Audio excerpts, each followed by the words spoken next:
I still hear the children's screams, not the happy kind, the kind that makes your blood freeze, the kind that comes from the forest at night when the moon is high and the trees whisper secrets no one wants to hear.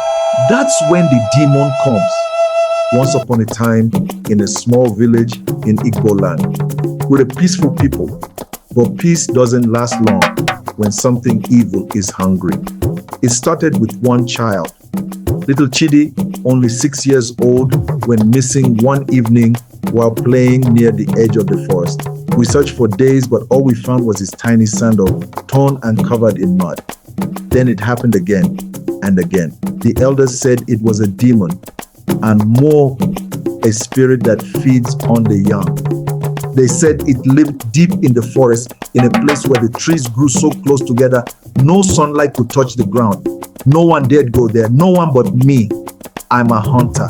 I've killed wild boars, antelopes, even a leopard once. But this was different.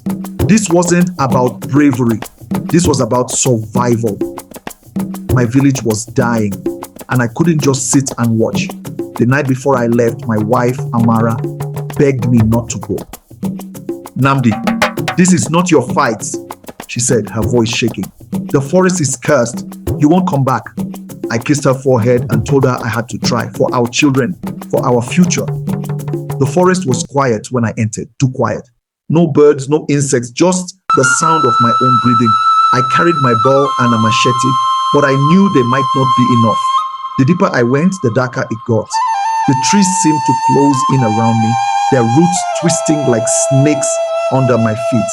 Then I saw it, a clearing bathed in an eerie greenish light. In the center stood a figure, tall and thin, with skin like cracked bark and eyes that glowed like embers. It was holding something, a child's doll made of straw and cloth. My stomach turned. Why have you come, hunter?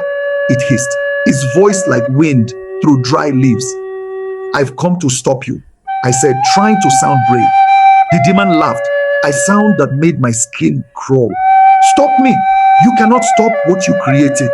I froze. What are you talking about? He stepped closer, and I could see its face clearly now.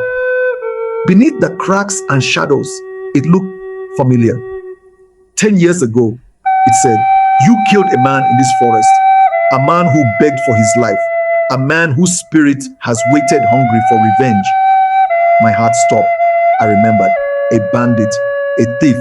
He had attacked our village, stolen our food, hurt our people. I tracked him down and killed him. I thought I was protecting my village, but now, you took my life, the demon said. Now, I take yours. It lunged at me faster than I could react. I swung my machete, but it passed right through it, like cutting smoke. The demon's claws raked across my chest, and I fell to the ground, gasping. But as I lay there, bleeding, something inside me snapped. This wasn't just about me. This was about my village, my family. I couldn't let this thing win. I reached into my pouch and pulled out a handful of salt. My grandmother used to say salt could ward off evil spirits.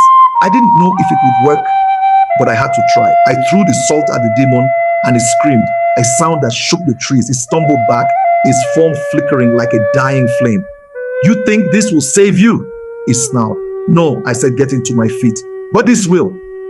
I pulled out a small wooden whistle, carved with ancient symbols. My grandfather had given it to me years ago, saying it could call the spirits of our ancestors. I blew into it, and a low, mournful sound filled the air. The forest seemed to come alive. Shadows moved, not from the demon, but from something else. Figures began to emerge from the trees, tall and glowing, their faces stern but kind. The demon looked around, its eyes wide with fear. No, it whispered. This is not possible. The ancestors surrounded it, their voices a chorus of whispers. The demon screamed again, louder this time, and then it was gone, swallowed by the light. I fell to my knees exhausted. The ancestors turned to me, and one of them, a man who looked like my grandfather, nodded. You have done well, Nnamdi. he said. But remember, the forest never forgets. Then they were gone, and I was alone. I made it back to the village, barely alive. The children stopped disappearing, and life returned to normal. But I never forgot what happened in that forest. Sometimes when the wind blows through the trees at night, I still hear the demon's voice whispering my name, and I know deep down that the forest is still watching. If you enjoyed this story, make sure to like and subscribe to Tales of the Motherland for more historical and mind-blowing African stories.